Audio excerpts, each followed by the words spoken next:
Hi there and welcome to another Raid Shadow Legends video. I'm IceMan and today we are going to be doing a guide video on one of the most accessible champions in the game in many respects, Rhazin Scarhide, who is a permanent fusion.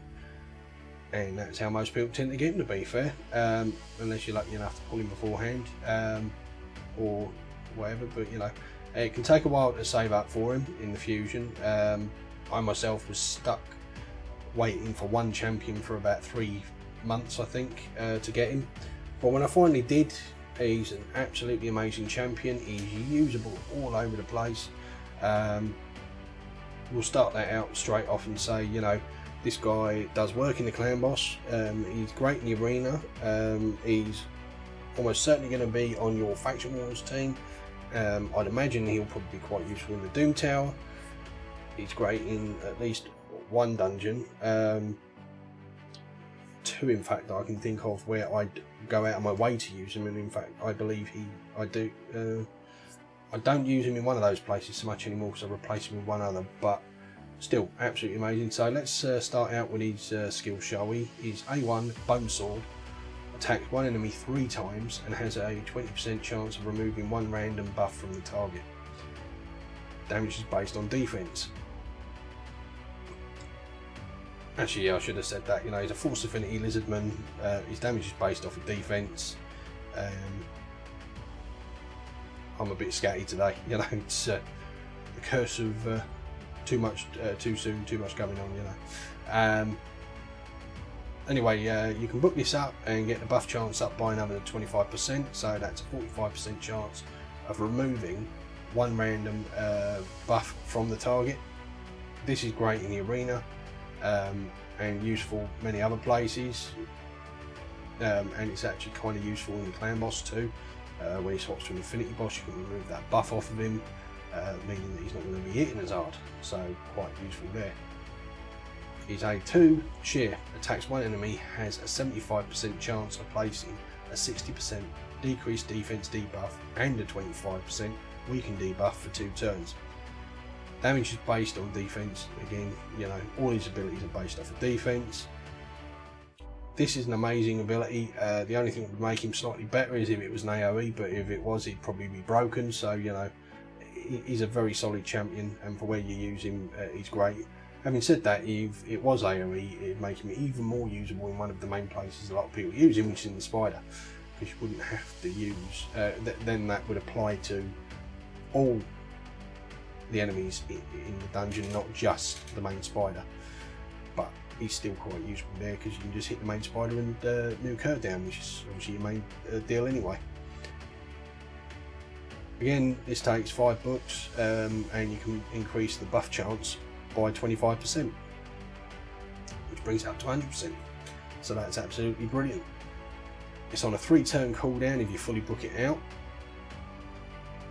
and it's an absolutely amazing ability. Great for the clan boss, great for spiders, and quite useful in Fire Knight, and also useful in faction. I mean, it's one of the things that makes him so useful everywhere. Bog Down is A3, attacks all enemies and decreases the turn meter by 100%. Again, this is brilliant. You know, apparently some people have slightly more than 100% turn meter or something, but either way, it will almost fully deplete turn meter. It's on a 6-turn cooldown is the only drawback here. 7 without books, so it's worth putting the books in to get this down to 6. And you lead off with this, hits all enemies, so it's a great ability in the arena. Again, very useful for Fire Knight, obviously keeping the Fire Knight's turn meter down. Quite usable even in spiders to help get that. Obviously, again, another area where you're controlling turn meter and wanting to keep people from going. So although it's not as valuable as it could be because of the long cooldown, it is still very useful, and it helps in a clutch situation to just keep going. So let's move on and take a look at his artifact, shall we? Start with his total stats. So I've got mine with 33.5k health, 1.7k attack. His defense is a little bit lower than I'd ideally like, but you know, it is what it is really. He still does rather well for me in clan boss, but I'm running him in an unkillable team, so it's not quite as important to have that higher there. Obviously do a bit more damage if I could get that a bit higher. And then his defense is obviously at 3.8k, so nearly 4k defense. Respectable speed at 178. The speed, actually, to be fair, is exact for a reason, because I use him in clan boss, so I have that very exact speed for that setup, which is why it's not higher. His crit rate is much higher than I'd like to be fair, at 114, but it's just, again, I think I was concentrating more on getting the speed where I needed it, and this a little less so. His crit damage, I would actually like that to be quite a bit higher. Is at 164. Again, I would much prefer it to be even higher than that. His debuff resistance, he has an actual 50, so he's quite good for that. 138. Again, you can build him out for resistance and use him in the arena. He's quite good for that. Because I'm trying to use him in clan boss and dungeons and the like to land, his debuffs, his accuracy is at 277, which is a little bit overkill, but better to be safe than sorry, you know. And again, I do occasionally, or at least I used to occasionally use him in arena, and I still do use him in tag team arena, to be fair. So again, that could be higher, but not bad at all. So of course, we've gone for an accuracy banner with speed, crit damage neck, defense ring with defense rolls, speed boots, many broken sets here, but again, it's the gear's where it is at to get the speed I needed for clan boss, which is not as easy as it sounds, getting an exact speed. You know, you get a misroll here, or have to get another piece of gear in there, you've got to like suddenly swap out pieces just to go up or down by 1 or 2 just to get it right. So not easy. Defense chest, obviously. Crit rate gauntlets. Now I know he's in a lot of 6-star gear, and I usually do show champions in a lower gear, but because I use him on a daily basis in clan boss, and I will be using him shortly after this video, I did not want to mess on changing all his gear out just to swap it back again. So I do apologise for that. It is a little bit on the higher side than it would otherwise be, but it still gives you a feel for what he does and where he can be used, and that's the main thing here. He is a great champion to pull as early as you can, and you know, he'll help you in the clan boss, he'll help you in dungeons, and like I say, he can be used up to end game and from the mid game, so he is just a brilliant champion. Obviously, the more advanced gear just means you can do more with him at a later stage. But quite frankly, if he was in 5-star gear here and I wasn't needing the speed requirements to be very specific for clan boss, it'd still be very acceptable for dungeons and stuff, and wouldn't have a problem. Level 20 dungeons, no issue still, it just wouldn't be a problem. Because he's a defensive based champion, he's easy to keep alive, and he does a lot of damage. He's a good hard hitter. So yeah, obviously we've gone for accuracy and speed as a main focus. Defense where you can get it. Again, crit rate and crit damage. Because obviously he's a weird one where obviously you need him accurate for his debuffs, but then also he does a lot of damage, so you want to try and get his crit rate to 100 and his crit damage as high as you can get it. I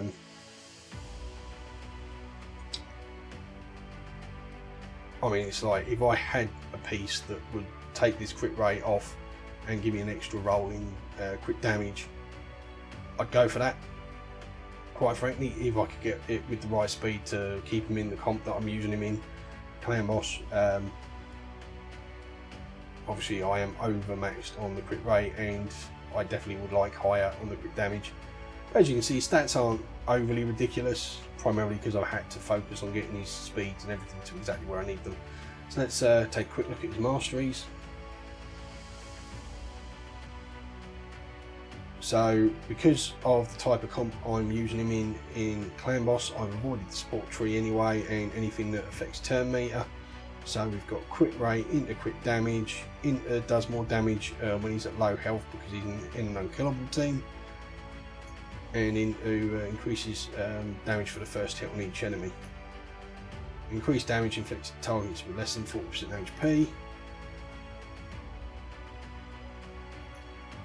Increases damage inflicted by 6% when attacking targets with higher max HP, which obviously he is. Increases damage inflicted by 5% for each dead ally. Increases the damage inflicted by this champion's default skill by 2% each time it's used during battle. Stacks across the round in a battle up to 10%. And then obviously because he's a triple hitter, we've gone down into Giant Slayer rather than War Master. And then on the defense side of things, we've gone for defense, decreased damage from AoE, which is great for the clan boss. Has a 50% chance to remove one random debuff from this champion when they lose 25% of their max HP or more from a single enemy skill. This can help him in many scenarios. Reduces the damage this champion receives from a specific enemy with each hit taken from that enemy. Again, obviously helps him on the clan boss and in really any scenario he's in, just to mitigate damage. Then we've gone for Retribution, has a 50% chance to counter attack when this champion loses 25% of their max HP or more from a single enemy skill. Obviously he's got very high defense, so he doesn't tend to do that too often, and his HP is pretty decent as well, but still it works out fairly well. So we'll show him in some content. Now we'll show him in a spider run, I think, which is one of the best places for him. He makes a great negative affinity tank.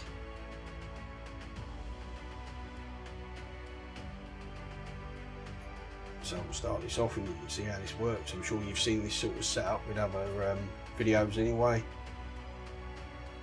But basically, because he is the negative affinity, the negative affinity here, he's going to be the target by the spider and the spiderlings for the most part, keeping the damage off of everybody else. Obviously we've got this created monster in there throwing out those huge shields. Arbiter's in there to keep us all running fast and to put the weak, he does decrease defense and weaken anyway, so really she's just in there to keep us running fast and to pick up anybody who falls down. You could just as easily use some of the Drakes in there for the same sort of thing, only she's not quite as good a reviver and obviously doesn't help with the speed, but then she would help with the stunning of the spiderlings. Cold Heart is in there very obviously for her decreased turn meter and her massive damage against enemy HP, max HP, same for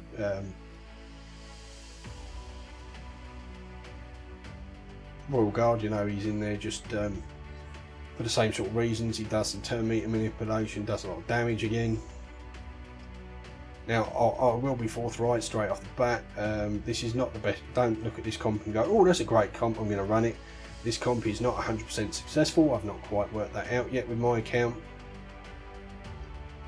I'm not sure where I'm going wrong. I've tried a few different champs in different scenarios and stuff, but it is a good one. It does work rather well, but it tends to fail probably, I'd say, about 1 in every 8 to 10 runs, which isn't a huge amount, but it's still not ideal, obviously.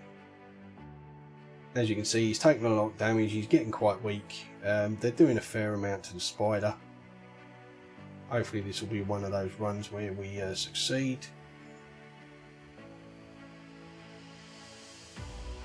As you can see, he's got that big shield in there now.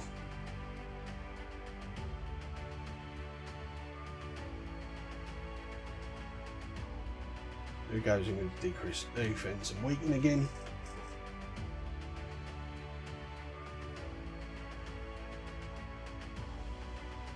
Now we'll give us those big money abilities. We're on the Heart Seeker.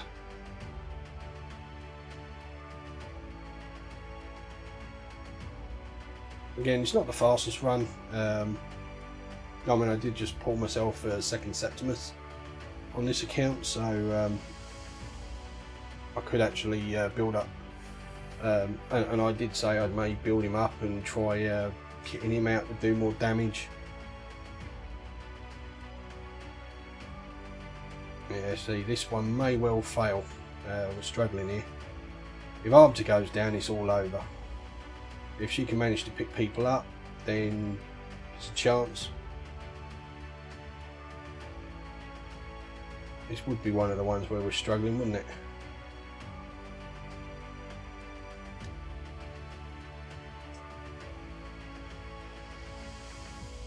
Yeah, and it's all over.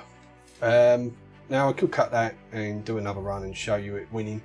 Like I say, it is probably, I fail about 1 out of every 8 to 10. So, you know, the fail rate is low, but not as low as I'd like. Whether or not that's down to Razin, I don't know. Maybe it's just down to the fact that he's not built specifically for this. He could be built with more defense and defensive stats. But because I'm using him for damaging the clan boss, he's built more of a hybrid, so he's not as ideal. If he was built for more defense and HP and all the rest of it to keep him upright, I'd probably find I'd fail less with this, but then he wouldn't be as usable in the clan boss and he wouldn't be doing the sort of damage I need. So, you know, it's a toss up. You know, if you've got a second one to use, great. But if you know, that's just how it goes. So we'll show him in the other place that I think he's very usable. Even though I have stopped using him there myself. That's only because I've got other champions now that I use in place of. So here we go, similar sort of setup. We'll put Razin in place of. And it does resistance in that's faction crypts. Which he only does, what do we call it? Faction crypts. So yeah, it doesn't really matter who's in the lead here. No, we're not going to get the benefit of that aura from anybody. It just doesn't apply here, unfortunately.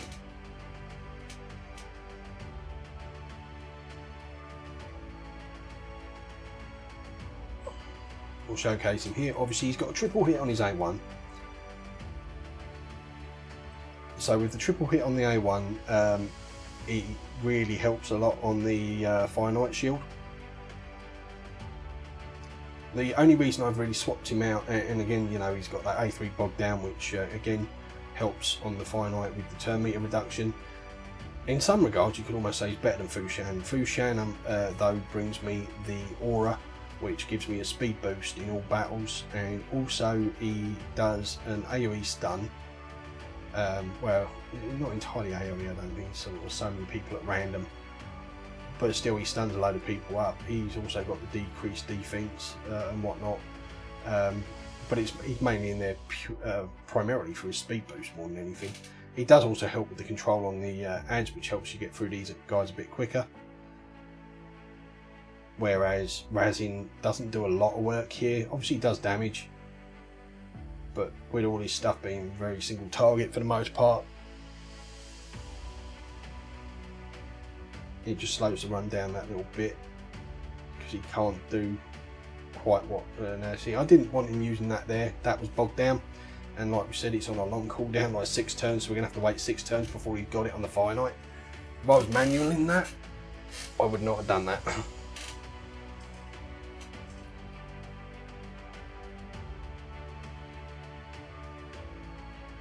And it kind of takes away from the main reason he's even in here. Obviously, we've got the shield down nice and easy with him with his triple hitter. Fushan feels the same sort of thing. He's got a 2 or 3 hitter on his A1. They both bring decreased defense, so you know, both very similar champs in that regard. Fushan actually doesn't have any turn meter control, but then he does bring the speed aura for the whole team. So you know, it's sort of if that. Like I say, I prefer Fushan for this team slightly, but prior to using Fushan, it was actually Razin running that same spot.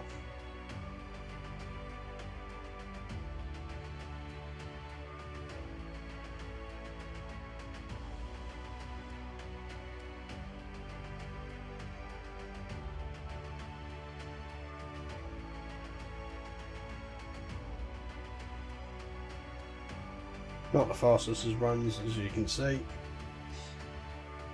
And we go with a nice heart seeker in there. There you go with the bog down. You see there, it didn't bring it right down to the bottom, because 100% isn't 100% apparently.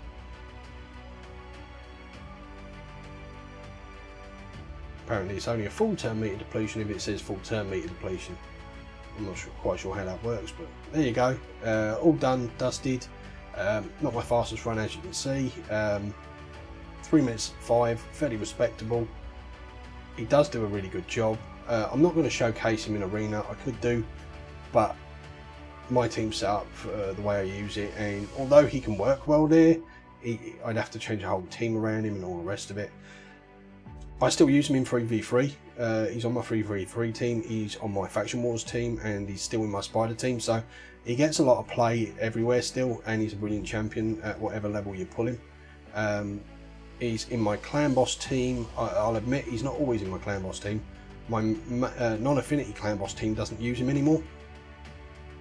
I use Vayne for increased defense and weaken, purely because she also brings poisons. So I find her better for that. I tend to bring him in when, like today, we're on blue affinity, and obviously he's the strong affinity there then. So it makes more sense, and Vayne's weak, so then I swap them out as and when needed. All in all, he is a great champ. The boots unfortunately are not great, so we'll sell those. Anyway, thanks for watching. I hope you enjoyed the video. If you did, hit that like button, and if you want to see more of this guy, hit that subscribe button, and click the bell notification, and you'll get notified when I upload my next video. I hope to see you in the next one. Bye.